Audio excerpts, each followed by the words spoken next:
Hey, it's Ronnie Daniels. I want to give a quick video update on a fall swarm hive or colony.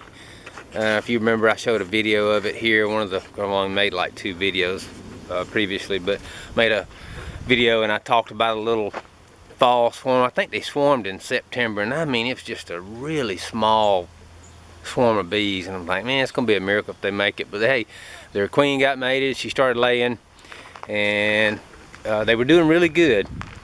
Well, yesterday the sun was out, and it's December the 8th. The sun came out yesterday, and it was nice and warm, so I went in there and looked, and as soon as I looked in there, I saw a queen cell being made, and I was like, uh-oh.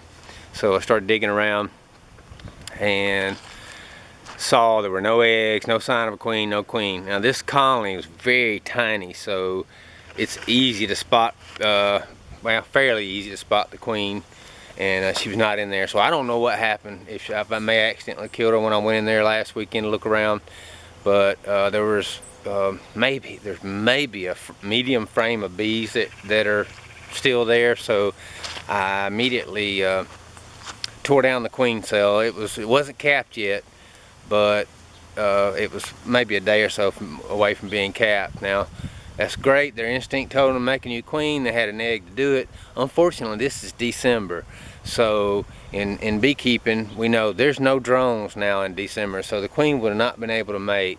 The other major factor is 16 days before queen hatches, and then it's going to take her a couple of weeks to harden up and get mated, and then 21 days before her first brood hatches. So there's not a population of bees in there to sustain them, even if they could get a mated queen. So I tore down that queen cell, and I'll show you where they were to kind of refresh your memory when I was talking about it. I had the box sitting on a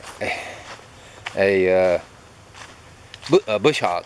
They were right there, and I eventually moved them to there. Well, there's nothing in there now, but let me see if I can get it in the photo right there. And that's where, let me flip this around, that's where they were, if you remember. And then I moved them here, and then yesterday when I went in there I saw no queen. So kind of tough, and in a way it works out. Remember, there were 2 tiny fall swarms. So what I've done, and I'll kind of show you without going in there, it's cloudy and it's cool, so I don't want to go in there, but I did what a lot of beekeepers do, and I combined that queenless colony with the other little tiny swarm that I had from the fall, and I used the newspaper method where you take the newspaper and set it between the bottom box where the original colony is, and then put the other colony on top of it. You know, of course, what happens is the bees chew through the newspaper. Let me flip you around so you can see it. Right here. Here's the newspaper right here, and there's the colony that went queenless. They're in there, and there's the other tiny fall swarm that I had.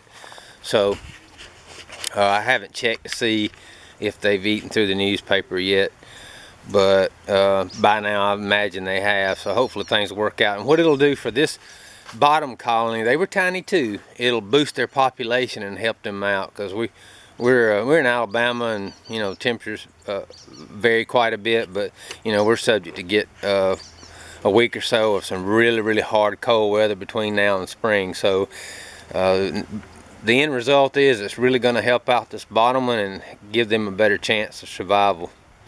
My wife saw my original YouTube video, and she said, you really need to clean up the yard.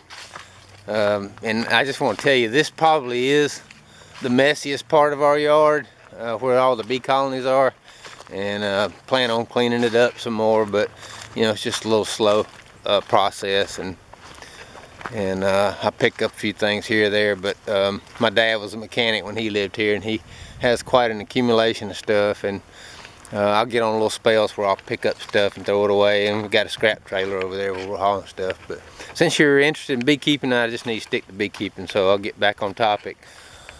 All the rest of the colonies seem to be doing great. I peeked in the top of a couple of them yesterday to see how they were doing on honey stores, and they're doing pretty good. And Things are going along really well. You know, here in Alabama, it's different. I see other beekeepers on YouTube who, man, winter sets in for them. It sets in hard. But here, you know, today there's bees out flying around. So even though it's cloudy and about 60, I could put some sugar water out now and it'd be covered with bees. Matter of fact, one of the stations I have now, they're still looking for some sugar water.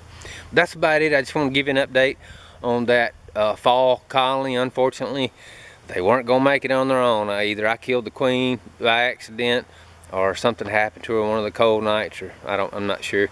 But the end result is it works out. It'll give this other fall swarm a better chance of survival. Hey, thanks for watching. I'll see you on the next video.